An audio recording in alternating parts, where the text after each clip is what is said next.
गोपी जना गिरवरधारी यशोदानंदन व्रज जन रंजना यशोदानंदन व्रज जन रंजना यमुना तीरा वनचारी यमुना तीरा वनचारी यमुना तीरा वनचारी माधवा कुंज बिहारी जय राधा माधवा कुंज बिहारी हरे कृष्णा कृष्ण कृष्णा हरे हरे हरे राम राम राम हरे हरे हरे कृष्णा कृष्ण कृष्णा हरे हरे हरे राम राम राम हरे हरे हरे कृष्ण कृष्ण हरे हरे हरे राम राम राम हरे हरे जय राधा माधव राधा माधव राधा माधव हरे जय जगन्नाथ जय जगन्नाथ जय बलदेवा जय सुभद्रमया जय कृष्ण बलराम जय कृष्ण बलराम जय कृष्ण बलराम गौरनिताय जय गौरनिताय जय गौरनिताय जय जय प्रभुपाद जय जय प्रभुपाद जय जय गुरुदेव जय जय गुरुदेव जय श्री राम महादेव की जय प्रभु।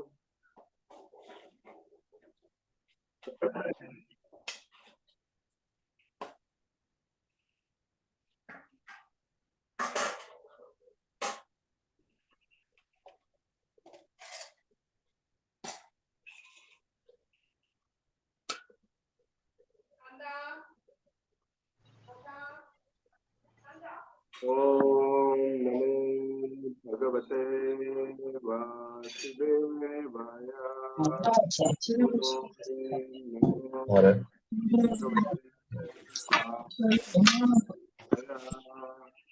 ओम नमो भगवते वासुदेवाय नारायणं नमस्कृत्य नरं चैव नरोत्तमम् देवीं सरस्वतीं व्यासं ततो जयमुदीरयेर्नष्टप्रायेषु भद्रेषु नित्यं भागवतसेवयां भगवतीरुत्तमश्लोके भक्तिर्भवति नैष्टिकी मूकं करोति वाचालं पङ्गं लङ्घयते गिरिं यत्र पादमहं वन्दे श्रीगुरुं दीनतारिणं श्रीचैतन्यमीश्वरं परमानन्दमाधवम् हरे कृष्ण कृष्ण कृष्ण हरे हरे हरे राम राम राम हरे हरे।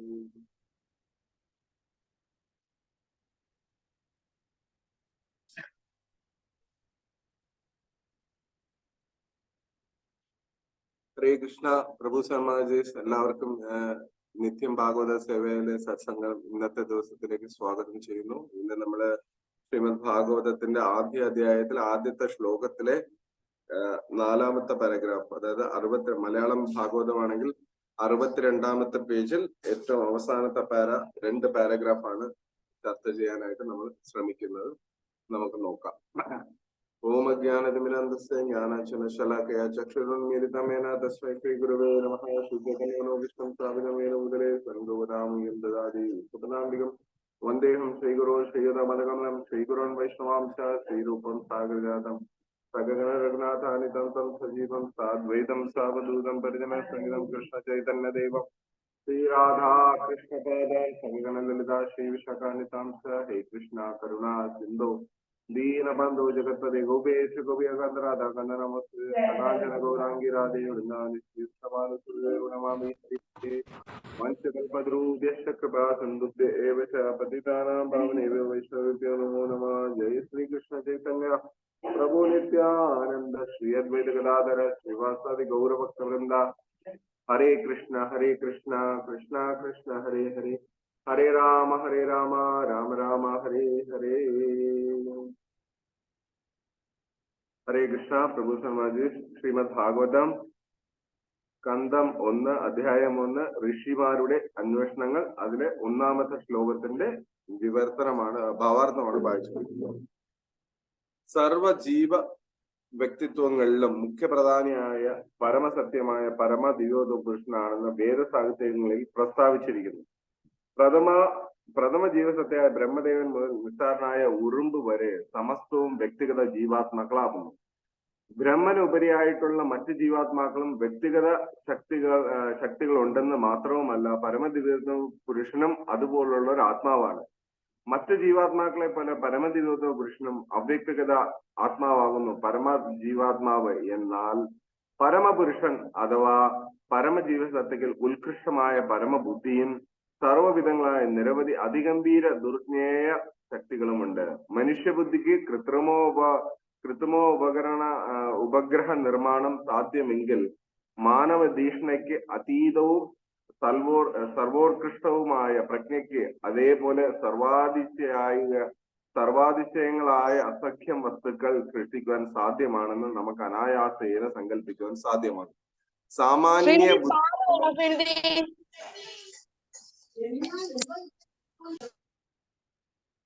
സാമാന്യ ബുദ്ധിയുള്ള ഒരു വ്യക്തി ഈ വാദത്തെ അനായാസം അംഗീകരിക്കും. എന്നാൽ നിർബന്ധ ബുദ്ധികളായ ചില നാസ്തികർ ഇതിനോട് ഒരിക്കലും യോജിക്കില്ല. എങ്ങനെയൊക്കെ ആയാലും ശ്രീല വ്യാസദേവൻ പരമപ്രജ്ഞയെ തക്ഷണം തന്നെ പരമേശ്വരനായി സ്വാംശീകരിച്ചു. അഥവാ പരമേശ്വരൻ അഥവാ പരമദിവ്യോത പുരുഷൻ എന്ന് അഭിസംബോധന ചെയ്തുകൊണ്ട് ആ പരമപ്രജ്ഞയെ ശ്രീല വ്യാസദേവൻ സാദരം പ്രണമിച്ചു. ശ്രീകൃഷ്ണ ഭഗവാൻ തന്നെയാണെന്ന് പരമേശ്വരൻ എന്ന ഭഗവത്ഗീതയും വ്യാസദേവനാൽ പ്രദാനം ചെയ്യപ്പെട്ടു. മറ്റു വേദസാഹിത്യങ്ങളിലും വിശേഷ ശ്രീമദ് ഭാഗവതവും ഉദ്ബോധിപ്പിക്കുന്നു. ഭഗവാൻ അതീതനായി യാതൊരു പരമതത്വവും ഇല്ലെന്ന് ഭഗവത്ഗീതയിൽ സ്വയം ഭഗവാൻ ഉദ്ഘോഷിക്കുന്നു. ആകയാൽ പരമതത്വമാകുന്ന ശ്രീകൃഷ്ണനെ ശ്രീ വ്യാസദേവൻ തക്ഷണം ആരാധിക്കുന്നു. പരമതത്വമാകുന്ന ശ്രീകൃഷ്ണ ലീലചരിതങ്ങളെയാണ് ദശമസ്കന്ധ പ്രതിപാദ്യ വിഷയം.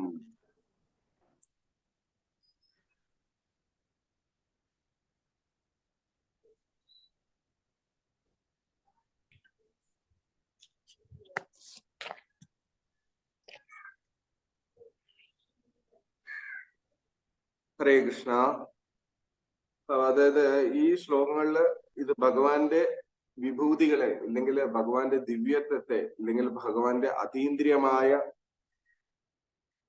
എന്താ പറയാ അൺലിമിറ്റഡ് ആയ എനർജീസിന്റെ ഇല്ലെങ്കിൽ വിവിധ തരം ശക്തികളെ കുറിച്ച് വർണ്ണിക്കുകയാണ് ഈ ശ്ലോകങ്ങളുടെ ഭാവാർത്ഥത്തിലൊക്കെ വന്നുകൊണ്ടിരിക്കുന്നത്. നോക്കിയാൽ അറിയാം.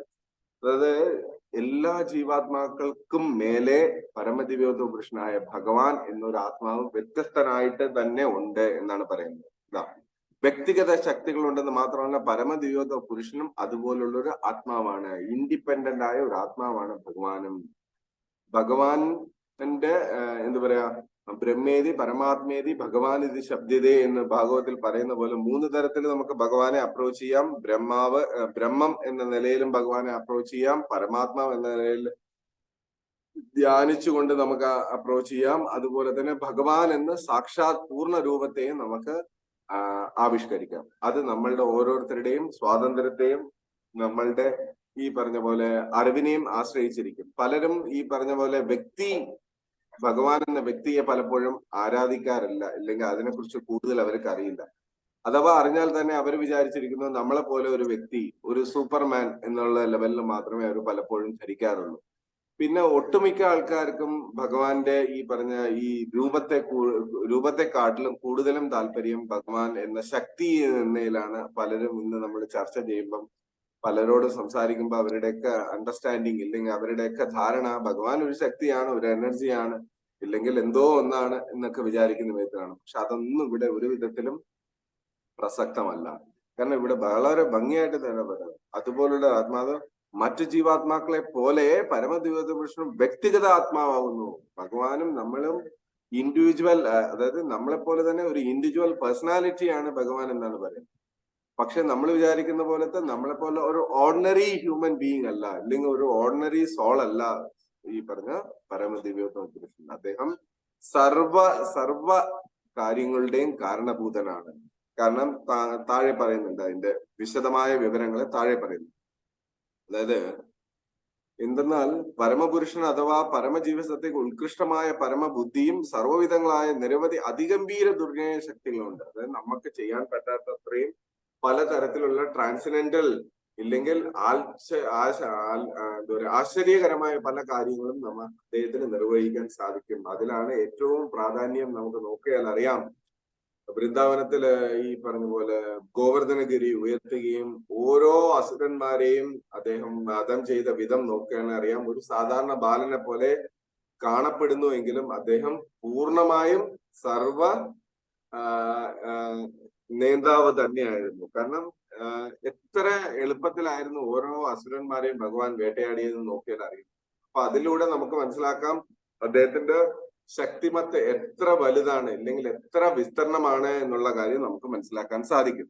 അതുപോലെ തന്നെ സർവാതിശയങ്ങളായ അസഖ്യ വസ്തുക്കൾ സൃഷ്ടിക്കുവാനും സാധ്യമാണെന്ന് നമുക്ക് അനായാസേന സങ്കല്പിക്കാൻ സാധിക്കും. കാരണം നമുക്ക് നോക്കിയാൽ അറിയാം, നമ്മളിപ്പോ കുറെ പുതിയ പുതിയ ടെക്നോളജീസ് ഉപയോഗിച്ച് ചന്ദ്രനിലേക്ക് പോകാനും ഇല്ലെങ്കിൽ അന്യഗ്രഹങ്ങളിലേക്ക് പോകാനുള്ള തയ്യാറെടുപ്പുകൾ എടുത്ത് നമ്മൾ ഒരു പരിധി വരെയൊക്കെ നമ്മൾ അതിൽ വിജയിച്ചു എന്ന് പറയാം. അതായത് വിജയിച്ചു എന്ന് പറഞ്ഞാൽ പോലും അത് പൂർണ്ണമാകുന്നില്ല. അതിന്റെ ഒരു ഭാഗം മാത്രമേ ആവുന്നുള്ളൂ. അതായത് നമ്മളുടെ ഈ ഇന്റലിജൻസ് അല്ലെങ്കിൽ ബുദ്ധിനെ ഉപയോഗിച്ച് ഇത്രയും ദൂരമൊക്കെ നമുക്ക് പോകാൻ സാധിക്കുന്നു എങ്കിൽ ആ പരമനേതാവ് ഇതിന്റെ എല്ലാം സൂപ്പർ ഹീറോ അല്ലെങ്കിൽ സൂപ്പർ എഞ്ചിനീയർ ആയ അദ്ദേഹത്തിന് അപ്പൊ എന്തെല്ലാം അത്ഭുതകരമായ കാര്യങ്ങൾ ചെയ്യാൻ പറ്റുമെന്ന് നമുക്ക് ഒരൊറ്റ നൊടി കൊണ്ട് തന്നെ നമുക്ക് മനസ്സിലാക്കാൻ സാധിക്കും, നമ്മൾ ആ ഒരു സബ്മിസീവ് മൂഡിലാണെങ്കിൽ. കാരണം എത്രയോ പ്രപഞ്ചങ്ങൾ സൃഷ്ടിച്ച് എത്രയോ പ്രപഞ്ചങ്ങൾ ഇങ്ങനെ ഒഴുകി നടക്കുന്നു നമ്മുടെ ഈ ബ്രഹ്മാണ്ടത്തിൽ, നമുക്കറിയത്തില്ല. പക്ഷെ നമ്മൾ ഈ പറഞ്ഞ പോലെ പുതിയ മോഡേൺ സയന്റിസ്റ്റുകളുടെ ഈ പറഞ്ഞ തിയറീസിനെ അംഗീകരിച്ച് ഇത് മനസ്സിലാക്കി വരാൻ ചിലപ്പോൾ എത്രയോ വർഷങ്ങൾ എടുക്കും, എത്രയോ ആയിരക്കണക്കിന് വർഷങ്ങൾ ചിലപ്പോൾ വേണ്ടി വന്നേക്കും. പക്ഷെ ഒരു ഭക്തൻ ഇല്ലെങ്കിൽ ഒരു മനുഷ്യൻ എപ്പോഴാണോ ഭഗവാന്റെ ഈ സർവാതിശയായ വ്യക്തിത്വത്തെ അംഗീകരിക്കുന്നുവോ അപ്പോൾ മുതൽ അദ്ദേഹത്തിന്റെ ജീവിതത്തിലെ മാറ്റം തുടങ്ങുകയായി. അതിലൂടെ ഏറ്റവും സൂപ്പർമസിയായ ഭഗവാനെ നമുക്ക് വളരെ ഈസി ആയിട്ട് നമ്മുടെ ജീവിതത്തിൽ ആവേശിപ്പിക്കാം ഇല്ലെങ്കിൽ പ്രവേശിപ്പിക്കാൻ സാധിക്കുന്നു വേണ്ട. അതായത് അതിനൊരു സ്റ്റോറി മുന്നേ നാരദ മഹർഷിയുടെ പലപ്പോഴും പറഞ്ഞിട്ടുള്ളത് നമുക്ക് കേൾക്കാം. ഒരു പ്രാവശ്യം നാരദ മഹർഷി ഈ പറഞ്ഞ പോലെ ഭഗവാനെ കാണാൻ പോകുന്ന സമയത്ത് ഒരു ബ്രാഹ്മണനായ ഒരു ശ്രേഷ്ഠൻ നാരദ മഹർഷിയോട് ചോദിച്ചു, പ്രഭോ അങ്ങ് എന്തായാലും ഭഗവാനെ കാണാൻ പോവുകയല്ലേ, അവിടെ ചെന്നിട്ട് എനിക്ക് ഇനി എപ്പോഴാ അങ്ങ് ഭഗവാന്റെ അടുത്ത് എത്താൻ സാധിക്കുക എന്ന് ചോദിച്ചിട്ട് വരാൻ പറയും. ശരി എന്ന് പറഞ്ഞിട്ട് അദ്ദേഹം പോകുന്ന വഴിക്ക് വീണ്ടും ഒരു ചെരുപ്പ് കുത്തിയെ കാണും, കോബ്ലർ. ആ അദ്ദേഹത്തിനോട് ചോദിക്കും ഭഗവാനോട്, പ്രഭു അങ്ങ് എന്തായാലും അവിടെ വരെ പോവല്ലേ, എന്റെ കാര്യം കൂടി ഒന്ന് ചോദിക്കാവോ, എനിക്ക് എപ്പോഴാ അദ്ദേഹത്തെ ഇത് ചെയ്യാൻ പറ്റും എന്ന് പറയും, ഭഗവാന്റെ അടുത്ത് എത്താൻ സാധിക്കുമെന്ന് ചോദിക്കും. അപ്പം ഈ പറഞ്ഞ നാരദ മഹർഷി ഇതേ കാര്യം രണ്ടുപേരുടെയും ആവശ്യങ്ങൾ ചെന്ന് ഭഗവാനോട് അറിയിക്കുകയും ഭഗവാൻ പറയും ബ്രാഹ്മണന് ഇനിയും ഒരുപാട് സമയമെടുക്കും എന്റെ അടുത്ത് എത്താൻ എന്ന് പറയുകയും, അതുപോലെ തന്നെ ഈ ചെരുപ്പൂത്തിയ കോബ്ലറായ ആ ഭക്തന് എത്രയും ഈ ജന്മം കഴിഞ്ഞാൽ അദ്ദേഹം എന്റെ അടുത്ത് എത്തുമെന്ന് പറയും.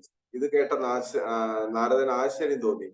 കാരണം ഭഗവാനെ എപ്പോഴും സ്തുതിക്കുന്നു, എപ്പോഴും സ്മരിക്കുന്നു, അദ്ദേഹത്തിന് വരാൻ വീണ്ടും സമയം ഒരുപാട് വേണം, അതേസമയം ഈ ചെരുപ്പൂത്തിയായ അദ്ദേഹത്തിന് വരാൻ അധികം നേരം വേണ്ട എന്ന് പറയാം. അപ്പൊ പ്രഭു ഇതിൽ എന്താണ് ഇതിന്റെ വിശദീകരണം എന്ന് ചോദിക്കുമ്പോൾ ഭഗവാൻ തന്നെ പറഞ്ഞു കൊടുക്കും, നാരദ നീ ഒരു കാര്യം ചെയ്ത് ഞാൻ ഈ പറയുന്ന കാര്യം നീ രണ്ടുപേരെടുത്തും ചെന്ന് പറയുക. ഈ രണ്ടുപേരും അതിനെ എങ്ങനെയാണ് പ്രതികരിക്കുന്നതെന്ന് നോക്കൂ, അതിലൂടെ അങ്ങേക്ക് മനസ്സിലാകുന്നു.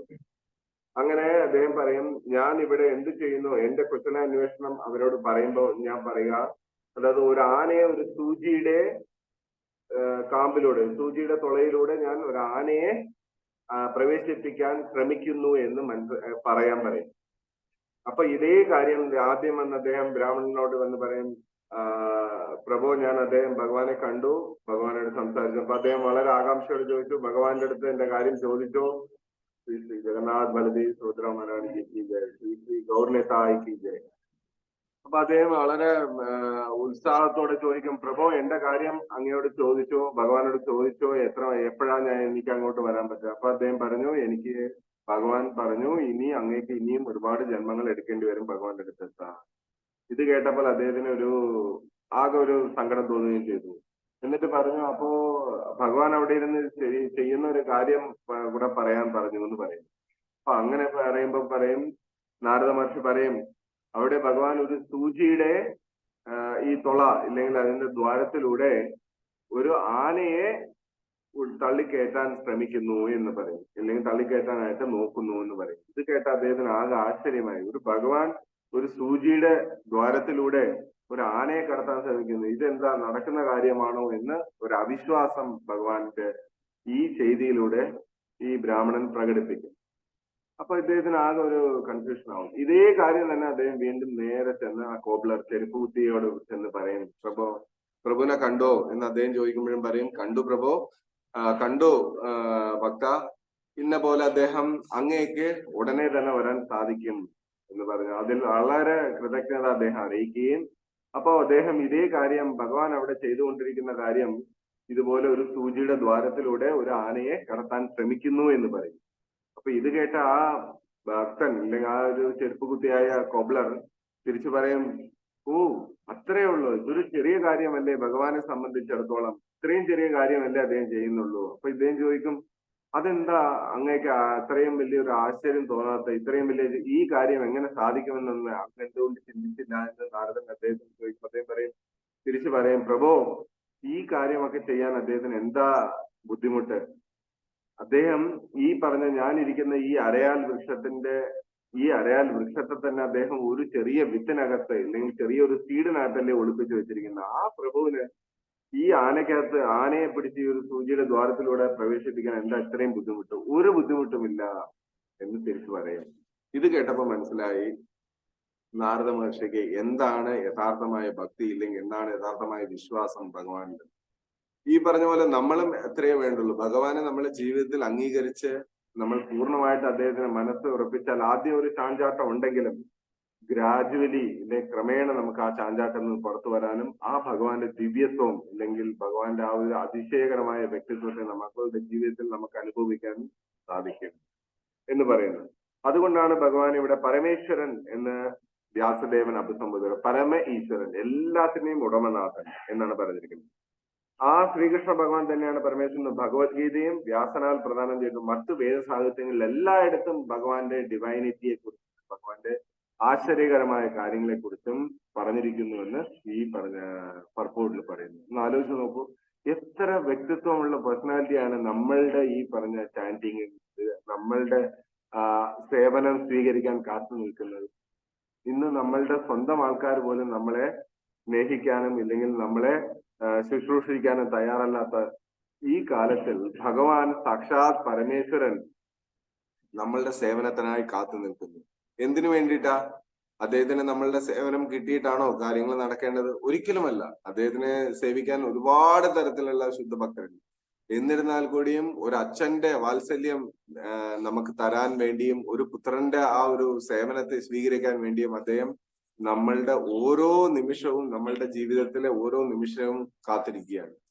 അപ്പൊ നമ്മൾ അത് എത്രയും പെട്ടെന്ന് മനസ്സിലാക്കി എത്രത്തോളം നമ്മളെ കൊണ്ട് ഭഗവാനെ സേവിക്കാൻ കഴിയുമോ, ഏതെല്ലാം വിധത്തിൽ പറ്റും അതെല്ലാം നമ്മൾ ചെയ്യുക തന്നെ. അതിന്റെ ഏറ്റവും പരമപ്രധാനമാണ് ശ്രീമദ് ഭാഗവത പാരായണം അല്ലെങ്കിൽ ഭാഗവത പഠനം എന്ന് പറയുന്നതും ഹരിനാമ ജപം എന്ന് പറയുന്നത്. ഇത് രണ്ടും വളരെ വളരെ വളരെ ഇമ്പോർട്ടന്റ് ആയൊരു പ്രവൃത്തിയാണ് നമ്മളുടെ ദൈനംദിന ജീവിതത്തിൽ. അത് നമ്മൾ ഒരിക്കലും വിസ്മരിച്ചു പോകരുത്. ഇനി അതിന്റെ രണ്ടാമത്തെ പാരഗ്രാഫ് വായിക്കാം. അതും കൂടെ വായിച്ചിട്ട് നമുക്ക് ഇന്നത്തെ ചർച്ചകൾ നോക്കാം. ദശമസ്കന്ധത്തിൽ വിശേഷിച്ചും ഭഗവാന്റെ രാസനൃത്തം വർണ്ണിക്കുന്ന ആ 5 അധ്യായങ്ങളിൽ തത്വദീക്ഷയില്ലാത്ത വ്യക്തികൾ തക്ഷണം കടന്നു ചെല്ലുന്നു. ശ്രീമദ് ഭാഗവതം എന്ന മഹാഗ്രന്ഥത്തിന്റെ അത്യന്തം നിഗൂഢവും അതിരഹസ്യവുമായ ഭാഗമാണിത്. ഭഗവാന്റെ അതീന്ദ്രിയ വിജ്ഞാപനത്തിൽ പരിപൂർണമായ സുശിക്ഷിതമാകാതെ ഒരാൾ നിശ്ചയമായും ഭഗവാന്റെ രാസനൃത്തം എന്നറിയപ്പെടുന്ന ആരാധ്യമായ അതീന്ദ്രിയ ലീലകളെയും ഗോപിമാരോടുള്ള ഭഗവാന്റെ അഭിമാനാർത്ഥ ബന്ധത്തെ സംബന്ധിച്ച് തെറ്റായി വ്യാഖ്യാനിക്കും.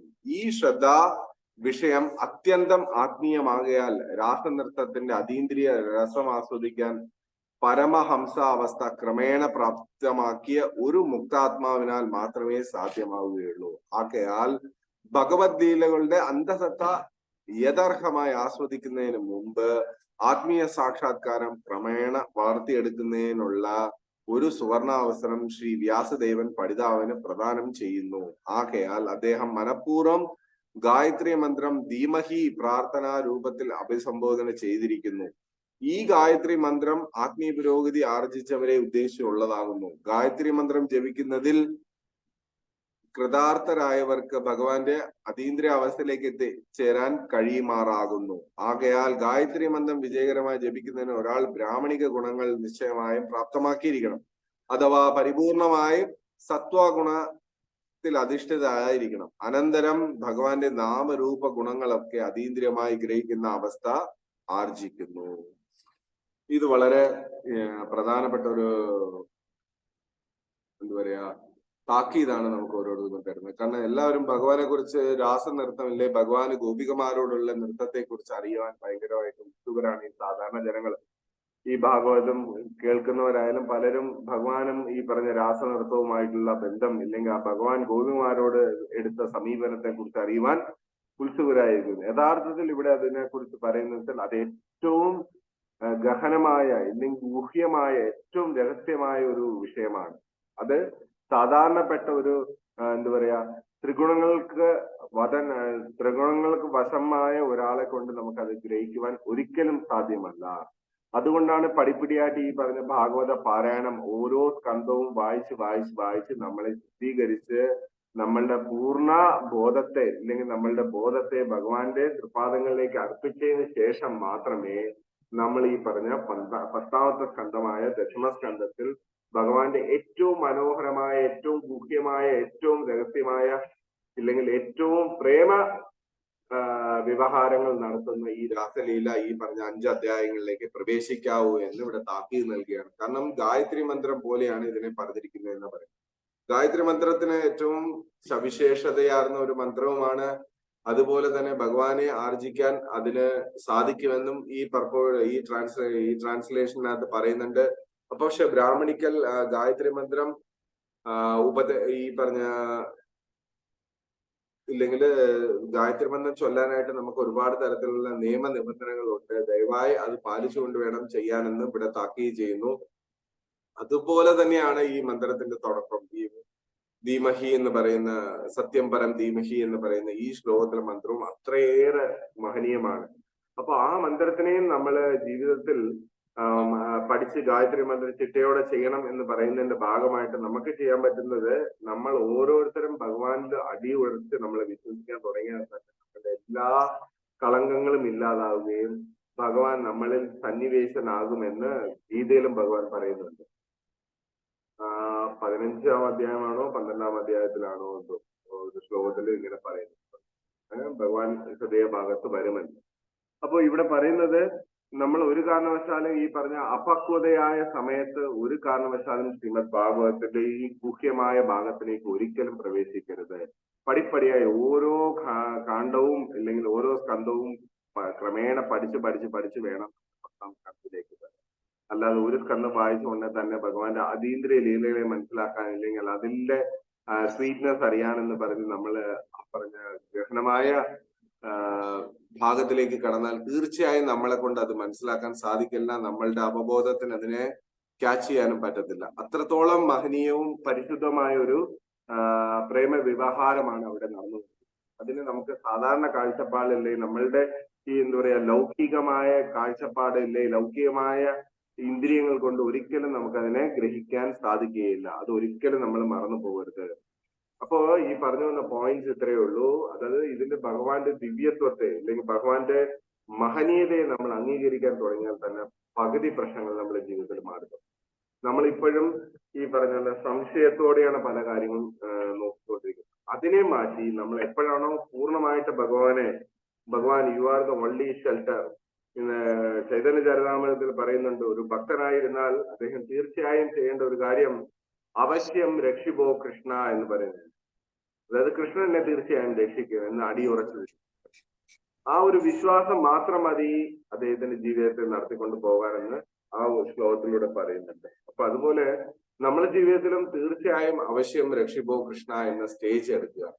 ആ സ്റ്റേജ് നമ്മൾ കൊണ്ടുവരികയാണെങ്കിൽ തീർച്ചയായിട്ടും നമുക്കും നമ്മുടെ ജീവിതത്തെ പൂർണ്ണമായി ഭഗവാന്റെ സേവനത്തിലേക്ക് അർപ്പിക്കാൻ സാധിക്കും.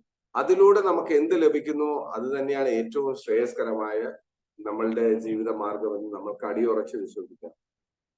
അങ്ങനെ വരുമ്പോൾ നമ്മുടെ ജീവിതം ഏറ്റവും മഹനീയമായി മാറുകയും ഏറ്റവും അതീന്ദ്രിയമായ ഈ കലിയുഗത്തിൽ ഏറ്റവും നമുക്ക് എത്തിപ്പിടിക്കാൻ പറ്റുന്ന ഏറ്റവും best way to realise God, അല്ലെങ്കിൽ ഭഗവാനെ മനസ്സിലാക്കാൻ പറ്റുന്ന ഏറ്റവും സിംപ്ലസ്റ്റ് വേയും ഏറ്റവും ഹയസ്റ്റ് ആൻഡ് ഏറ്റവും പ്യുവറസ്റ്റ് വേയുമാണ് ശ്രീമദ് ഭാഗവതം പാരായണം, അല്ലെങ്കിൽ ശ്രീമദ് ഭാഗവതത്തെ നമ്മൾ സ്വജീവിതത്തിൽ പ്രാക്ടീസ് ചെയ്യുക എന്ന് പറയുന്നത്.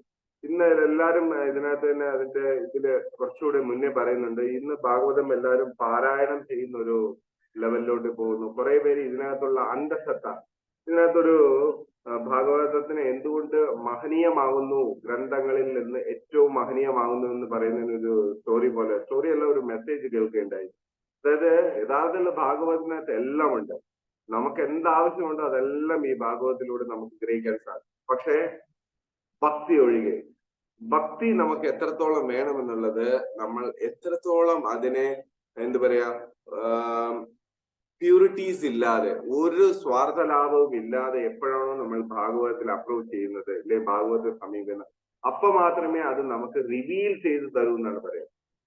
അത് നമുക്കുള്ളിൽ പ്രകാശിപ്പിച്ച് തരും, ഇല്ലെങ്കിൽ നമുക്കുള്ളിൽ അറിവുണ്ടാക്കി തരും എന്നാണ് പറയുന്നത്. ഒരിക്കലും നമുക്ക് ഈ ഗ്രന്ഥത്തെ ബുക്ക് വായന പോലെ എടുത്തിട്ട് നമ്മൾ വായിച്ച് ബുദ്ധിശാലികളായി കളയാം, ഇല്ലെങ്കിൽ ഒരു പണ്ഡിതനാവാം, സ്കോളറാവാം, ഒരിക്കലും ഇത് സാധിക്കത്തില്ല. കാരണം ശ്രീമദ് ഭാഗവതത്തിനും കൃഷ്ണനുമായിട്ട് യാതൊരു വ്യത്യാസവുമില്ല. അപ്പൊ അങ്ങനെയുള്ള കൃഷ്ണൻ നമ്മുടെ ഉള്ളിൽ വരണമെങ്കിൽ നമുക്ക് അതിനു വേണ്ടിയിട്ടുള്ള ക്വാളിറ്റീസ് വേണം, അതിനു വേണ്ടിയിട്ടുള്ള യോഗ്യത നമ്മൾ ഉണ്ടാക്കിയെടുക്കും. എന്താണ് യോഗ്യത? ഒരു തരത്തിലും ആരോടും ഒരു സ്പർദ്ധയും, ഒരു തരത്തിലുള്ള അസൂയയും, ഒരു തരത്തിലുള്ള മത്സരബുദ്ധിയും ഇതൊന്നുമില്ലാതെ നമ്മള് ഈ പറഞ്ഞ ഭക്തി സേവനത്തെ ചെയ്യാൻ ശ്രമിക്കണം. അങ്ങനെ ചെയ്യുന്നിടത്ത് തീർച്ചയായും ഭഗവാൻ വരും. ഭഗവാൻ ഈ പറഞ്ഞ പോലെ നേരത്തെ പറഞ്ഞ ഈ കളങ്കങ്ങൾ ഉള്ളിടത്ത് തീർച്ചയായിട്ടും പ്രവേശിക്കുകയില്ല, അദ്ദേഹം നിൽക്കുക പോലും ഇല്ല എന്ന് പറയും. അപ്പൊ നമ്മളെ ഹൃദയത്തിൽ എത്രത്തോളം കളങ്കങ്ങളുണ്ട്, എത്രത്തോളം മാലിന്യങ്ങളുണ്ട് എന്ന് അവരവർക്കറിയാം. അതിനെ വീണ്ടും ഉയർത്തിപ്പിടിച്ചുകൊണ്ട് ഭഗവാന്റെ അടുത്ത് തന്നെ ഉയർത്തിപ്പിടിച്ച് കാണിക്കുക, കൃഷ്ണ എനിക്ക് ഇത്രയും പ്രോബ്ലംസ് ഉണ്ട്, ഭഗവാനെ എനിക്ക് അങ്ങയെ സേവിക്കാനും ആഗ്രഹമുണ്ട്, ദയവായി എന്നെ ഇതിൽ നിന്ന് പുറത്തു കൊണ്ടുവരാൻ വേണ്ടി അപേക്ഷിക്കുകയാണെങ്കിൽ തീർച്ചയായും ഭഗവാൻ അതിനു വേണ്ടിയിട്ടുള്ള കറക്ഷൻ മെത്തേഡ് നമുക്ക് കാണിച്ചു തരും. ആ കാണിച്ചു തരുന്നതിനെ നമ്മളെ ജീവിതമാർഗമാക്കിയാൽ തീർച്ചയായും സുനിശ്ചിതമാണ് നമ്മളുടെ വിജയം. അതായത് വിജയം എന്ന് പറയുന്നത് ഭഗവാന്റെ സേവനമാകുന്ന അതീന്ദ്രിയമായ ട്രാൻസെൻഡന്റൽ ഗിഫ്റ്റ് നമുക്ക് കിട്ടും. ഇപ്പൊ നമ്മൾ ആ ഗിഫ്റ്റിന് വേണ്ടിയുള്ള പരിശ്രമമാണ്. ഇത് കണ്ടിന്യൂ ചെയ്യുക, വിശ്വാസത്തോടെ ചെയ്യുക, എത്രത്തോളം ശ്രദ്ധയോടെ ചെയ്യുക, അത്രയും നമുക്ക് പുരോഗതിക്കുള്ള മാർഗം പെട്ടെന്ന് തുറന്നുകൊണ്ടേയിരിക്കും. ഗ്രന്ഥരാജ് ശ്രീമദ് ഭാഗവതം കി ജയ്, ശില പ്രഭുപാദ് കി ജയ്, ശില ഗുരുദേവ് കി ജയ്. ഈ 2 പാരഗ്രാഫാണ് ഇപ്പോൾ ഞാൻ വായിച്ചത്, അതുകൊണ്ടാണ് അതുമായിട്ട് സ്റ്റോപ്പ് ചെയ്തത്. ഇനി അതിനെക്കുറിച്ച് കൂടുതൽ എന്തെങ്കിലും പോയിന്റ്സ് ആർക്കെങ്കിലും ഷെയർ ചെയ്യണമെങ്കിൽ ചെയ്യാം. എന്തെങ്കിലും ചോദ്യങ്ങളോ എന്തെങ്കിലും ഉണ്ടെങ്കിലും നമുക്ക് ചർച്ച ചെയ്യാം. ഹരേ കൃഷ്ണ.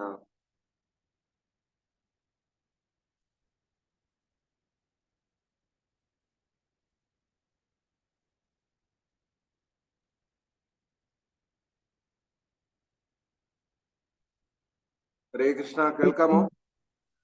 താങ്ക് യു ബലറാം പ്രഭു. ഹരേ കൃഷ്ണ. നന്ദി പ്രഭു, വളരെ നല്ല. ഹരേ, താങ്ക് യു.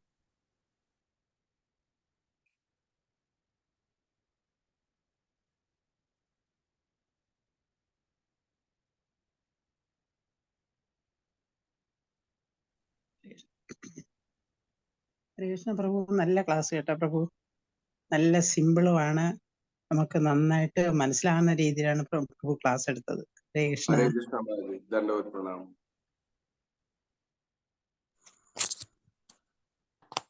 ഹരേ കൃഷ്ണ പ്രഭു. ഹരേ കൃഷ്ണ പ്രഭു, ദണ്ഡവത് പ്രണാമം. ദണ്ഡവത് പ്രണാമം. പ്രഭു, പ്രഭു ലാസ്റ്റ് ഒരു പോയിന്റ് പറഞ്ഞില്ലായിരുന്നു, ഭാഗവതം നമുക്ക് റിവീൽഡ് ആവണമെങ്കിൽ നമ്മൾ അതിനെ കൂടുതൽ ഇത് ചെയ്യണം. നമ്മൾ അതിനെ കൂടുതൽ എന്താണ് അതുമായിട്ട് അസോസിയേഷൻ എടുത്താൽ മാത്രമേ ഭാഗവതം നമുക്ക് റിവീൽഡ് ആവുള്ളൂ. അതെ പ്രഭു. അത് ഭാഗവതത്തില് 2-3 സ്ഥലങ്ങളിൽ അത് പറയുന്നുണ്ട്. പ്രഭു 1:5:16 അതിന്റെ പർപ്പട്ടിന്റെ ഇതിൽ പറയുന്നുണ്ട്, Srimad Bhagavatam is the top most theological science and therefore it can react on the layman as medicinal doses.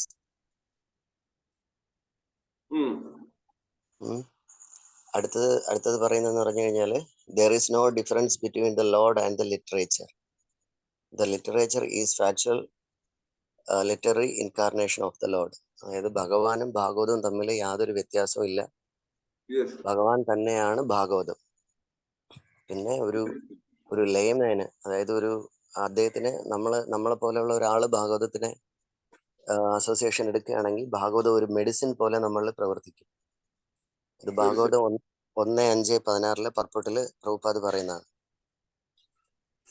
അതെ, ശ്രീമദ് ഭാഗവതം പരമമായ ആധ്യാത്മിക ശാസ്ത്രമാകിയാൽ സാധാരണക്കാരൻ ഔഷധം പോലെ പ്രവർത്തിക്കുന്നു. ഭഗവാന്റെ അതീത കർമ്മങ്ങൾ ഉൾക്കൊള്ളുന്നതാകയാൽ ശ്രീമദ് ഭാഗവതം ഭഗവാനും തമ്മിൽ യാതൊരു വ്യത്യാസമില്ല. ഭഗവാന്റെ യഥാർത്ഥ സാഹിത്യ സംബന്ധമായ അവതാരമാണ് ശ്രീമദ് ഭാഗവതം. ആകയാൽ സാധാരണക്കാരന് ഭഗവത് കർമ്മങ്ങളുടെ വർണ്ണനകൾ ശ്രവിക്കാൻ സാധ്യമാകുന്നു.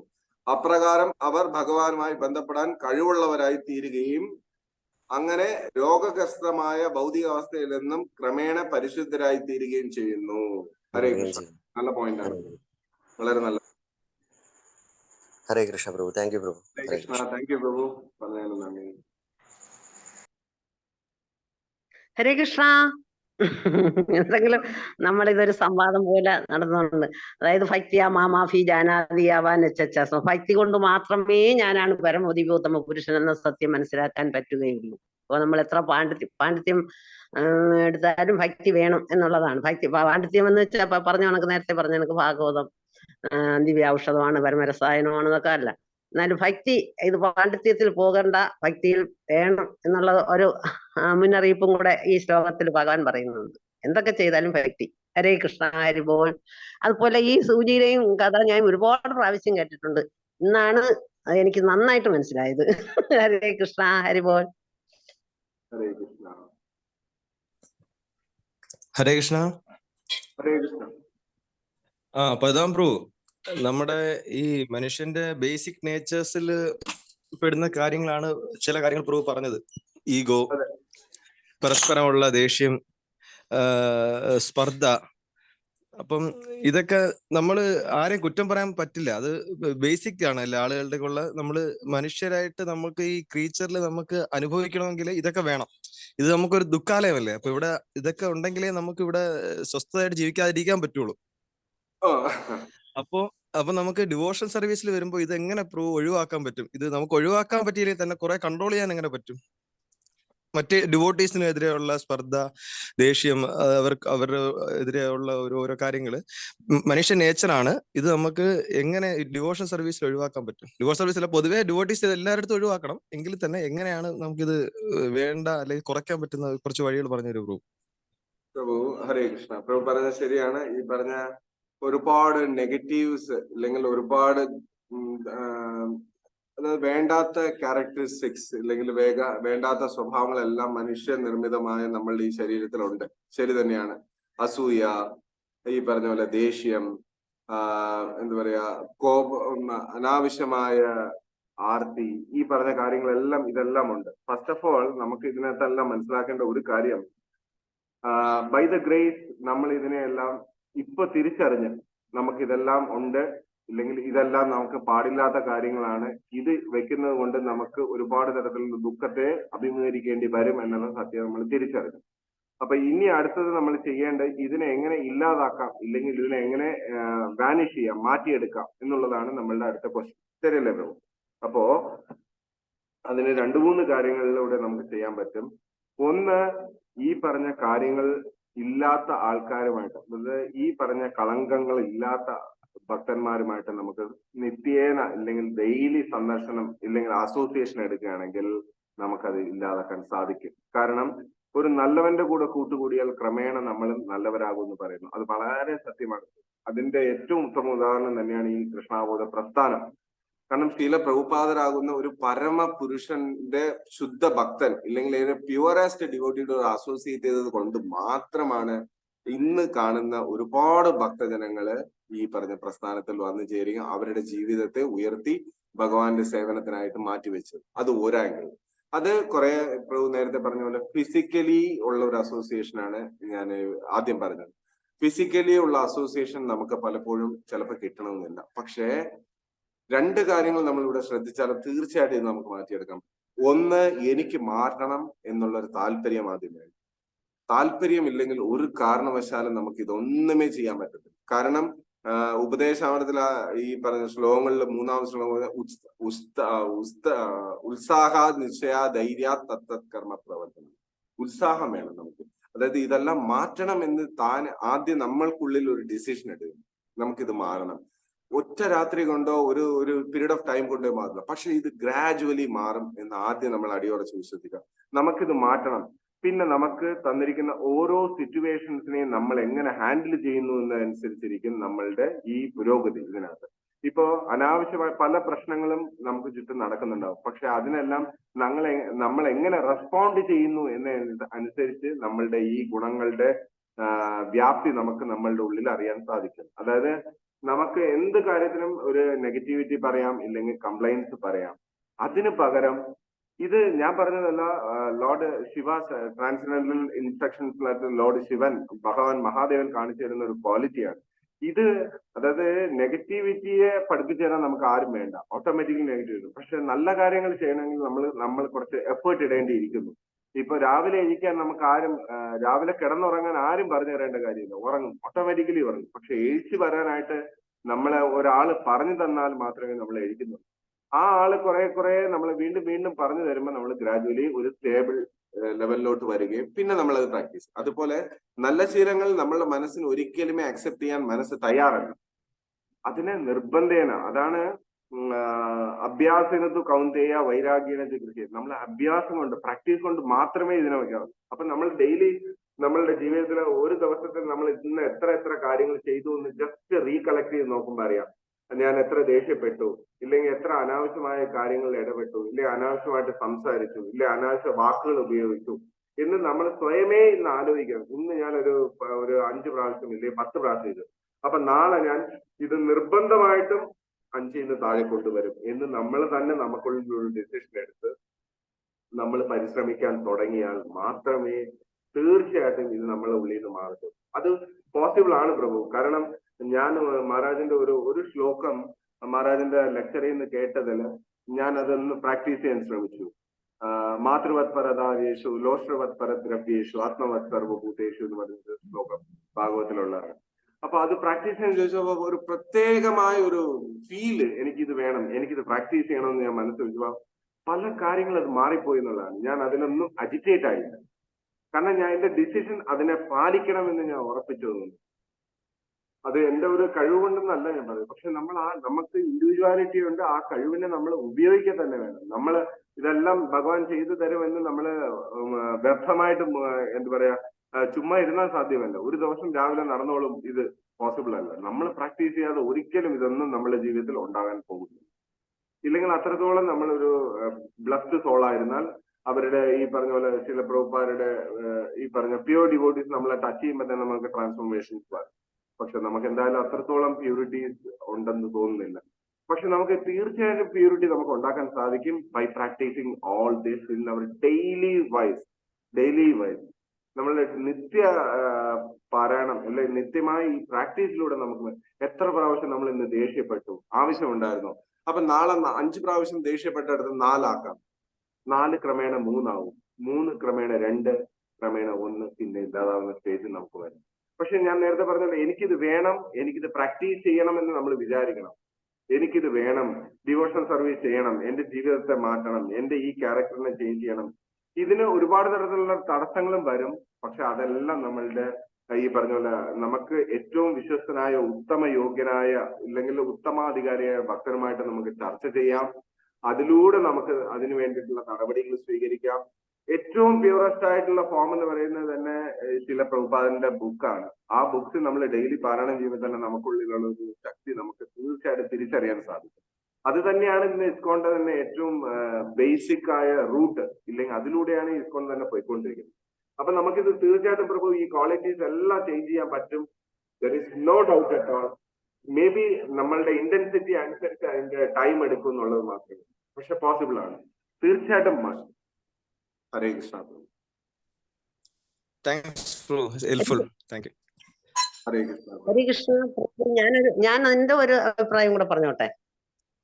ഹരേ കൃഷ്ണ. ഇതൊക്കെയാണ് എങ്കിലും ഇതൊക്കെയാണെങ്കിലും സ്നേഹം, അതായത് സ്നേഹമാണ് എല്ലാത്തിന്റെയും ഉറവിടം. അതിന് ഉദാഹരണം, ബെസ്റ്റ് എക്സാമ്പിൾ മാതാവ്. അതായത് സകല തെറ്റുകൾക്കും മാപ്പ് കൊടുക്കുന്ന ഒരു കോടതി അമ്മ മാത്രമാണെന്ന് പറയും. അതുപോലെ ഈശ്വരനും. അപ്പൊ നമുക്ക് ഇപ്പൊ നമ്മൾ പരസ്പരം കൂടുമ്പോഴും എപ്പോഴും നമുക്ക് അഭിപ്രായ വ്യത്യാസം ഉണ്ടാകും, ദേഷ്യം ഉണ്ടാകും. അതേ അമ്മയ്ക്കും അതുപോലെ മക്കളോട് മക്കൾ കാണിക്കുന്ന തെറ്റ് കണ്ടാൽ അമ്മ അടി കൊടുക്കും, നല്ല പട കൊടുക്കും, ഉപദേശിക്കും, എല്ലാം ചെയ്യും. പക്ഷെ അവിടെ അമ്മയുടെ മനസ്സിൽ ഒരിക്കലും ഒരു വൈരാഗ്യം വെക്കില്ല. വൈരാഗ്യം വെക്കാനേ ഒക്കൂല അമ്മയ്ക്ക്. മക്കൾ ചെയ്യുന്ന തെറ്റുകളായാലും അമ്മ മനസ്സെന്നൊക്കെ പറയുമ്പോൾ ആ ഒരു ലെവലിൽ എത്തും നമ്മൾ. അതുപോലെയാണ് നമ്മൾ ഭക്തന്മാര് തമ്മിൽ കൂടുമ്പോഴും എപ്പോഴും പരസ്പരം നമുക്ക് ഒരുപാട് അഭിപ്രായ വ്യത്യാസങ്ങൾ ഉണ്ടാകും, ദേഷ്യം ഉണ്ടാകും. അപ്പോഴത് അപ്പോഴേ തീർക്കണം, പിന്നീട് നമ്മുടെ മനസ്സിൽ വെക്കാതിരിക്കണം. അതെങ്ങനെ മനസ്സിൽ വെക്കാതിരിക്കാൻ ഒക്കും? ഭഗവാൻ പറയുന്നുണ്ട്, സകല ജീവികളുടെ ക്ഷേമാശ്വര്യങ്ങൾക്ക് വേണ്ടി തിരക്കിട്ട് പ്രവർത്തിച്ചു കൊണ്ടിരിക്കുക. അപ്പൊ നമുക്ക് ഇതിനെല്ലാം സാധിക്കും. പിന്നെ പദഭാവനം പറഞ്ഞ പോലെ അതിന് നമ്മൾ ആ ഒരു ക്വാളിറ്റി നമുക്ക് ഉണ്ടാകണമെങ്കിൽ ഭഗവാനിൽ അഭയം പ്രാപിക്കുക. ഹരേ കൃഷ്ണ, ഹരിബോൾ. താങ്ക്സ് മാജി. മാജി, ഞാനിതില് ഞാൻ പദാംബ്രൂ പറഞ്ഞ കാര്യങ്ങളാണ് വളരെ കറക്റ്റ് ആണ്. ഫസ്റ്റ് നമ്മൾ അസോസിയേഷൻ എടുക്കുക, കൂടുതൽ ഡിവോട്ടീസ് ആയിട്ട് അസോസിയേറ്റ് എടുക്കുക, പ്യൂർ ഡിവോട്ടീസ് അസോസിയേറ്റ് എടുക്കുക. പിന്നെ നമ്മൾ തന്നെ മനസ്സിലാക്കുക, നമ്മുടെ പ്രശ്നങ്ങൾ നമ്മൾ ഇവാലുവേറ്റ് ചെയ്യുക. എന്തൊക്കെയാണ് നമ്മൾ ചെയ്യുന്നത്, നമുക്ക് എത്ര ദേഷ്യം വരുന്നുണ്ട്, നമ്മൾ എന്തൊക്കെ ഈഗോ ആരത്തെ കാണിക്കുന്നുണ്ട്, എന്തൊക്കെ നമ്മൾ അഹങ്കാരം കാണിക്കുന്നുണ്ട്, അതിനെ നമ്മൾ കുറച്ചുകൊണ്ട് വരിക. അത് വളരെ നല്ലൊരു പോയിന്റ് പദാംബ്രൂ പറഞ്ഞു. പിന്നെ ഞാൻ വിചാരിക്കുന്ന അപ്പുറ സൈഡിൽ നിൽക്കുന്ന ഒരു പേഴ്സൺ അല്ലെ, ആ ഒരു ഡിവോട്ടി, നമ്മളെ പോലെ തന്നെ അവർക്കും ഈഗോ ഉണ്ട്, ദേഷ്യമുണ്ട്. അപ്പൊ അവരും നമ്മൾ ചെയ്യുന്ന പോലെയാണ് അവർ റെസിപ്രോക്കേറ്റ് ചെയ്യുന്നത്. അപ്പം അവരെയും അവരുടെ സ്ഥലത്ത് നിന്ന് ചിന്തിക്കണം, അല്ലെ ആ പേഴ്സന്റെ ഭാഗത്ത് നിന്ന് ചിന്തിക്കണം എന്നും കൂടെ എനിക്ക് ആഡ് ചെയ്യാനുണ്ട് ബ്രോ. അപ്പം അപ്പോഴും നമ്മൾ വളരെ ഡൗൺ ടു എർത്ത് ആവും. കാര്യം നമ്മൾ ചിന്തിക്കുന്ന കണക്ക് അതിന്റെ ഡബിൾ ആയിരിക്കും അവർ ചിന്തിക്കുന്നത്. അപ്പം അപ്പൊ നമ്മളിപ്പോ സന്തോഷത്തോടെ അവരത് പെരുമാറുകയാണെങ്കിൽ അതേ സന്തോഷത്തോടെ അവർ തിരിച്ചു പെരുമാറും. അപ്പം ഈക്വലി ഫീലിങ്സ് എല്ലാവർക്കും ഉണ്ട്. അപ്പം നമ്മൾ മാക്സിമം അസോസിയേഷൻ, ബ്രോ പറഞ്ഞ മെയിൻ തിങ് അസോസിയേഷൻ ആണ്. നമുക്ക് അസോസിയേഷൻ മിസ്സാക്കിയാൽ നമ്മൾ എത്രത്തോളം നമ്മൾ മെറ്റീരിയലി അസോസിയേറ്റഡ് ആവുന്നോ നമ്മുടെ മൈൻഡ് കണ്ടാമിനേറ്റഡ് ആവും. അപ്പം അതാണ്, അപ്പോഴാണ് നമ്മുടെ ബോധം മാറിപ്പോകുന്നത്. നമ്മൾ എത്രത്തോളം ഡിവോട്ടീസുമായിട്ട് ഇപ്പൊ ഭാഗവതം ഡെയിലി സ്റ്റാർട്ട് ചെയ്തു, ഇപ്പൊ നമ്മൾ ഡെയിലി രാവിലെ ഇത് കഴിഞ്ഞിട്ടാണ് നമ്മൾ വർക്കിലോട്ട് പോകുന്നതും. അപ്പൊ നമുക്കൊരു ടച്ച് ഇപ്പം ഭയങ്കരമായിട്ട് ഇതിനകത്തുണ്ട്, ഒരു സന്തോഷമുണ്ട്. അപ്പൊ അതിന് കഥാമ്ര പ്രഭു, ഐശ്വര്യ മാതാജിക്കൊക്കെ വളരെ നന്ദിയുണ്ട് പ്രഭു, മാതാജി. അപ്പൊ നിങ്ങൾ ഈ ഒരു എഫേർട്ട് ഇട്ട് ഇത് കണ്ടിന്യൂ ചെയ്ത് മാക്സിമം നമുക്ക് പോവാം. ഡിവോഴ്സ് സർവീസ് എത്രത്തോളം ഫ്രൂട്ട്ഫുൾ ആവും നമുക്ക് ഇതിലൂടെ പറയാൻ പറ്റുന്നില്ല. അപ്പൊ ഇത് വളരെ സന്തോഷമുണ്ട് പ്രഭു. ഹരേ കൃഷ്ണ. ഹരേ കൃഷ്ണ പ്രഭു. ഹരേ കൃഷ്ണ പ്രഭു. അതുപോലെ പ്രഭു ഇപ്പൊ പറഞ്ഞതുപോലെ നമ്മൾ ഈ പറഞ്ഞപ്പോൾ നമുക്കിപ്പോ നമ്മുടെ ഒരു ഡിവോട്ടിയുടെ അടുത്ത് ഒരു ദേഷ്യം വന്നു, രണ്ടുപേരും പിന്നെ ടെമ്പിളിലോട്ട് വരാതിരുന്നാൽ ഈ ദേഷ്യം ഇങ്ങനെ കണ്ടിന്യൂ ചെയ്യുള്ളൂ. അതേസമയം രണ്ടുപേരും ടെമ്പിളിൽ വന്ന് ഭഗവാന്റെ സേവ നമ്മുടെ മനസ്സിൽ അന്നേരം ഒരു ദേഷ്യം ഉണ്ടെങ്കിലും ഭഗവാന്റെ സേവ ഒന്നിച്ച് നിന്ന് ചെയ്ത് കഴിയുമ്പോൾ അത് മാറും. പക്ഷെ പിന്നെ നമ്മൾ ടെമ്പിളിൽ വരാതെ ഒരു ഡിവോട്ടിയോടോ ആരോടെങ്കിലും ഉള്ള ഒരു ദേഷ്യത്തില് ടെമ്പിൾ വരാതെയോ സേവ ചെയ്യാതെയോ നിന്നാൽ ഈ ദേഷ്യം ഇങ്ങനെ പൊക്കോണ്ടേയിരിക്കുള്ളൂ. അതേസമയം പ്രഭു പറഞ്ഞ പോലെ ആ ഒരു അസോസിയേഷനോട് കൂടി ഭഗവാന്റെ സേവയും കൂടെ നമ്മൾ ചെയ്യുമ്പോഴേക്കും അതൊരു പ്രത്യേക ഇതായിരിക്കും. ഇപ്പൊ പരമാനന്ദ പ്രഭു പറഞ്ഞ പോലെ നമ്മുടെ കഥാമൃത പ്രഭു ക്ലാസ് എടുക്കുമ്പോൾ 501 ക്വസ്റ്റ്യൻ പറഞ്ഞു. അപ്പൊ ഇന്നലെ ഒരു ഇൻസിഡന്റ് ഉണ്ടായി. നമ്മുടെ സംഘർഷണ പ്രഭു വീട്ടിൽ വന്നിട്ട് എന്താ ഒരു വലിയ ബുക്കൊക്കെ വാങ്ങിച്ച്, ഒരു റെക്കോർഡ് പോലത്തെ ഒരു ബുക്കൊക്കെ വാങ്ങിച്ച് വന്നിട്ട് പ്രഭു ഇങ്ങനെ പറഞ്ഞു, മാതാജി പ്രഭുവിന്റെ ക്വസ്റ്റ്യൻസ് ഉണ്ടല്ലോ അതൊന്ന് എടുക്കും ആദ്യം. എന്നിട്ട് സംഘർഷം പ്രഭു തന്നെ ഭാഗവതവും എടുത്ത് നമ്മൾ ഒരു 5-6 ക്വസ്റ്റ്യൻസ് ഇവിടെ ഇരുന്ന് ഡിസ്കസ് ചെയ്തു. പ്രഭു ഇങ്ങനെ കണ്ടുപിടിച്ചു. അപ്പൊ പ്രഭു ഇങ്ങനെ പറയുമായിരുന്നു, ഞാൻ വളരെ ഈസി ആയിട്ട് ഇപ്പൊ ട്രാൻസ്ലേഷൻ ഈ ആൻസർ കിട്ടുമെന്ന് പറഞ്ഞ് വന്നതാ. പക്ഷെ എന്താ സംഭവിച്ചത് പ്രഭു, ഈ 5-6 ശ്ലോകം നമ്മൾ നോക്കിയതില് ഈ ആൻസേഴ്സ് നോക്കാൻ വേണ്ടി ട്രാൻസ്ലേഷൻ വിത്ത് പർപ്പോട്ട് നമ്മൾ വായിച്ച് ഏറ്റവും ലാസ്റ്റൊക്കെയാണ് ചിലതിന്റെ ആൻസർ കിട്ടിയത്. അപ്പൊ അത്രയും സമയം ഇരുന്ന് വായിച്ചു. ഭയങ്കര സന്തോഷമായിരുന്നു പ്രഭു ആ ഒരു ഇതില്. അപ്പൊ ഞാൻ ഇങ്ങനെ സംഘർഷ പ്രഭുവിന്റെ അടുത്ത് പറഞ്ഞു, പ്രഭു നമുക്ക് അവസരം കിട്ടുവാണെങ്കിൽ നമ്മൾ ഒരു 5-6 ഡിവോട്ടീസ് ഇരുന്ന് ഈ ക്വസ്റ്റ്യൻസ് ഇങ്ങനെ ഡിസ്കസ് ചെയ്ത് ഇതൊരു നോട്ടിലേക്ക് എഴുതി വെക്കുമ്പോൾ ഭയങ്കര സന്തോഷം. ഇന്നലെ സത്യത്തിൽ ആ ഒരു കുറച്ച് സമയം ഒരു അരമണിക്കൂർ മാക്സിമം അത്രേ ഉള്ളൂ. ആ ഒരു ടൈമിൽ തന്നെ ഒരു നല്ലൊരു ആനന്ദം തോന്നി. അപ്പം വൺസ് അഗെയിൻ താങ്ക് യു പ്രഭു, ഇങ്ങനെ ഒരു ഭാഗവതം ക്ലാസ് രാവിലെ കൊണ്ടുവന്നതിനും ഇങ്ങനെ ഒരു ക്വസ്റ്റ്യൻ തന്ന് നമ്മളെ കൊണ്ട് വർക്ക്ഔട്ട് ചെയ്യിപ്പിക്കുന്നതിനും ഒക്കെ കഥാമൃത പ്രഭുവിനും സ്പെഷ്യൽ താങ്ക്സ്. ഹരേ കൃഷ്ണ. ഹരേ കൃഷ്ണ പ്രഭു. ഇതിനകത്ത് ചെറിയൊരു പാസ്റ്റ് ടൈം പറയട്ടെ പ്രഭു, പ്രഭുപാദിന്റെ. പ്രഭു അതായത് പ്രഭുപാദ് ഓക്ലാൻഡ് ആണോ ഒരു കൺട്രിയില് ഇനിഷ്യേഷന് വേണ്ടി പോവുകയാണ് പ്രഭുപാദ്. ഇനിഷ്യേഷൻ സെറമണി ചെയ്യാനായിട്ട് അദ്ദേഹം പോയി. അവിടെ പോകുമ്പോ എല്ലാം ഇൻ ഓർഡർ ആയിട്ടിരിക്കുകയാണ്, ഒന്നും അറേഞ്ച്ഡ് ആയിട്ടില്ല. ഡിവോട്ടീസ് എല്ലാം അങ്ങോട്ടും ഇങ്ങോട്ടും പരക്കം പായുന്നു, ഒരു അറേഞ്ച്മെന്റ്സും പ്രോപ്പർ ആയിട്ടില്ല. അദ്ദേഹം ഓൾറെഡി ചെറുതായിട്ട് പ്രഭുപാദിനെ ക്ഷമ വിട്ടു തുടങ്ങി. ഇങ്ങനെ നോക്കുന്നു. അപ്പൊ പ്രഭുപാദ് നോക്കുമ്പോ ഈ ഹോമകുണ്ടത്തിനകത്ത് ഫ്രൂട്ട്സ് ഇല്ല. അപ്പൊ പ്രഭുപാദ് ഇങ്ങനെ നോക്കിയപ്പോ അദ്ദേഹത്തിന് മനസ്സിലായി ഫ്രൂട്ട്സ് ഇല്ല. ഓടിച്ചെന്ന ഒരു ഡ്യൂട്ടി എന്ത് ചെയ്തു, കിച്ചണിൽ നിന്ന് കട്ട് ചെയ്ത് ഫ്രൂട്ട്സ് കൊണ്ടുവന്നു. ഇത് കണ്ടോണ്ട് വീണ്ടും പ്രഭുപാദയുടെ ക്ഷമ ഏതാണ്ട് വിട്ടു തുടങ്ങി. മൊത്തത്തിൽ ഇങ്ങനെ ഇത് കണ്ടോണ്ട് അവിടെ അതായത് ഇവരുടെ പ്രോഗ്രാമിന് വരുന്ന ഒരു ഡിവോട്ടി ഇത് കണ്ടോണ്ട് ഇങ്ങനെ നിൽക്കുകയാണ്. പ്രഭുപാദയുടെ മുഖം മാറുന്ന എല്ലാം അദ്ദേഹം ഇങ്ങനെ കാണുന്നുണ്ട്. അപ്പൊ അദ്ദേഹം നേരെ അടുത്ത് നിന്ന് ശില പ്രഭുപാദ് അടുത്ത് പറയും, Prabhupad why you are worry, chant Hare Krishna. Srila പ്രഭുപാദര് ഒന്നും മിണ്ടാതെ ആ പറഞ്ഞ ഭക്തന്റെ വാക്ക് കേട്ടിട്ട് അദ്ദേഹത്തിന്റെ ജപമാല എടുത്തിരുന്ന് ജപിക്കുന്ന വരുന്നത്. അതായത് ഇതിനകത്ത് ഒരുപാട് മെസ്സേജസ് നമുക്ക് എടുക്കാൻ പറ്റും. അതായത് ഇത് അദ്ദേഹം പറഞ്ഞ സ്റ്റഡി ചെയ്ത് പഠിപ്പിച്ച ക്ലാസ് ആണ്. പക്ഷെ ഒരു സിറ്റുവേഷനിൽ ഒരു തേർഡ് പാർട്ടി അല്ലെങ്കിൽ ഒരു ഭക്തൻ, പുതുഭക്തനായ ആ ഭക്തൻ വന്ന് പറഞ്ഞ കാര്യത്തെ അദ്ദേഹം ശിരസ വഹിച്ചു ഉള്ളതാണ്. കാരണം നമ്മളുടെ ഈ കോപം കൺട്രോൾ ചെയ്യാൻ വയ്യാത്ത ഒരു അവസ്ഥ വന്നപ്പോൾ ജപിക്കൂ, ശാന്തമാകാം എന്ന് പറഞ്ഞ ഒരു മെസ്സേജ് അദ്ദേഹം എടുത്തു. ഇല്ലെങ്കിൽ ആ സിറ്റുവേഷൻ അദ്ദേഹം എന്ത് ഭംഗിയായിട്ട് ഹാൻഡിൽ ചെയ്തു എന്നുള്ള ഒരുപാട്. അതുപോലെ നമുക്ക് ഇതുപോലെ വരും ഈ അവസരങ്ങളിലെല്ലാം. ഈ പറഞ്ഞ പോലെ നമ്മളുടെ ഭഗവാനെ സ്മരിക്കുക, ഇല്ലെങ്കിൽ ഒരു ബുക്ക് എടുത്ത് വായിക്കുക, ഇല്ലെങ്കിൽ ചാൻഡ് ചെയ്യുക, എവിടെയെങ്കിലും മാറി ഇരുന്ന് ആ ഒരു സിറ്റുവേഷൻ ജസ്റ്റ് സ്കിപ്പ് ചെയ്തിട്ട് അപ്പുറത്ത് മാറിയിരുന്ന ഒരു മാല ജപിച്ചിട്ട് ഇതിനൊന്നും ആലോചിക്കാതിരിക്കുക. ഇങ്ങനെയൊക്കെ ചെയ്യുമ്പോൾ നമുക്ക് താനേ നമ്മളുടെ മനസ്സ് കൺട്രോൾ ആവുന്നത് നമുക്ക് അറിയാൻ പറ്റും. ഹരേ കൃഷ്ണ. ഹരേ കൃഷ്ണ പ്രഭു. ഒരു കുട്ടിയുടെ വാക്കല്ലേ പ്രഭുപാദരിങ്ങനെ, പ്രഭുപാദരി ചിരിച്ചു പോയി. ഒരു കുട്ടിയാണത് പറയുന്നത്. ആണോ? ഒരു കുട്ടിയാണ്. ആക്ച്വലി ഞാൻ ഇന്നത് അതിന്റെ ഒരു കോട്ട് വായിച്ചു, ഞാൻ മാതാജിക്ക് ഷെയർ ചെയ്ത് തരാം. പക്ഷെ അതിലൊരു മാൻ എന്നാണ് പറഞ്ഞിരുന്നത്. ഒരു കുട്ടിയാണ് അത്. അതിനെ കുറിച്ച് ഞാൻ വായിച്ചെടുത്ത ഒരു കുട്ടിയാണ് ഇങ്ങനെ പറയുന്നത്. ആയിരിക്കാം, 1-2 സ്ഥലങ്ങളിൽ അത് അങ്ങനെ പറഞ്ഞിട്ടുണ്ട്. ഇത് എന്റെ ഒരു മാൻ എന്ന് പറഞ്ഞ ഒരു ഹിപ്പി മാൻ എന്നാ പറഞ്ഞിരിക്കുന്നത്. ആ മാൻ ഇങ്ങനെ നോക്കി പ്രഭുപാദിന്റെ ക്ഷമ വിടുന്ന ആ ഒരു രംഗം കണ്ടോണ്ട് അദ്ദേഹം പറഞ്ഞു, why you are worrying Prabhupad, chant Hare Krishna.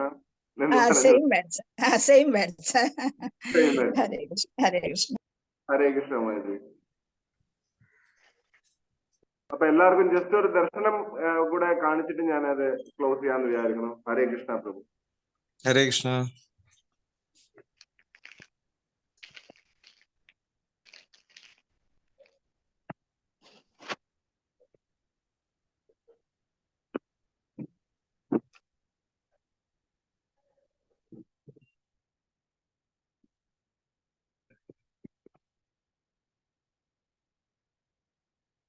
കാണാമോ Prabhu? പ്രഭുവിന്റെ ക്ലാസ്സിൽ ജഗന്നാഥ് ഹാപ്പി ആയിട്ടിരിക്കുന്നു Prabhu. Prabhu please, thanks for all your nice work. നല്ല സെഷൻ ആയിരുന്നു പ്രഭു, നല്ല സെഷൻ ആയിരുന്നു. ഹരേ കൃഷ്ണ. സന്തോഷം. കാണാമല്ലോ അല്ലേ പ്രഭു? കാണാം. നല്ല ഇന്ററാക്റ്റീവ് സെഷൻ ആയിരുന്നു, ഗംഭീരമായി. ഹരേ കൃഷ്ണ. നശ്നി ദേവ് ഭഗവാൻ की जय, तुलसी महारानी की जय, पंचतत्वा की जय. षडगोस्वामी प्रभु की जय। वंदे गुरु परंपरा। ഹരേ കൃഷ്ണ. ഇതിന്റെ പിന്നിൽ നമ്മുടെ പോറ്റിമാരും ഇതിന്റെ പിന്നിൽ വളരെ പ്രയത്നം ചെയ്യുന്നുണ്ട്. അപ്പൊ അവരെ കൂടെ നമുക്ക് ഗ്ലോറിഫൈ ചെയ്യണം. അവർ രണ്ടുപേരും നമുക്ക് വേണ്ടിയാണ് ഇങ്ങനെ ഫുൾ ടൈം 3:30 എണീറ്റ് 3 മണിക്ക് എണീറ്റ് മംഗളാരതിയും ദർശനാരതിയും ഭഗവാൻ ഒരുക്കുന്നതും ഭയങ്കര ഹെക്റ്റിക് ഫുൾ ഷെഡ്യൂൾ ആണ് അവർക്ക്. അപ്പൊ അവർക്ക് നമുക്ക് അവർ നമ്മുടെ പ്രാർത്ഥനയിൽ അവരെ ഉൾക്കൊള്ളിക്കുക. അവരുടെ ഹെൽത്തിനും അവരുടെ ബെനിഫിറ്റ്സിനും വേണ്ടി നമുക്കും പ്രാർത്ഥിക്കണം. അവർ നമുക്ക് വേണ്ടി ഇത്രയും ത്യാഗം ചെയ്യുന്ന ഡിവോട്ടീസ് ആണ്. ഹരേ Krishna. Thank you, Prabhu. Nice darshan of Prabhupada also. So long outer view. Everything going peacefully. Thank you, Prabhu. എല്ലാ മാതാജിമാർക്കും പ്രഭുവിനും നന്ദി. ഈ സെഷന് വന്ന് പങ്കുചേർന്നത്. കഴിയുന്നത്ര എല്ലാ ദിവസവും പങ്കുചേരാൻ ശ്രമിക്കണം. ഹരേ കൃഷ്ണ. ശില പ്രഭുപാദ് കി ജയ്. ജയ്. ക്ലോസ് ചെയ്യാമോ പ്രഭു?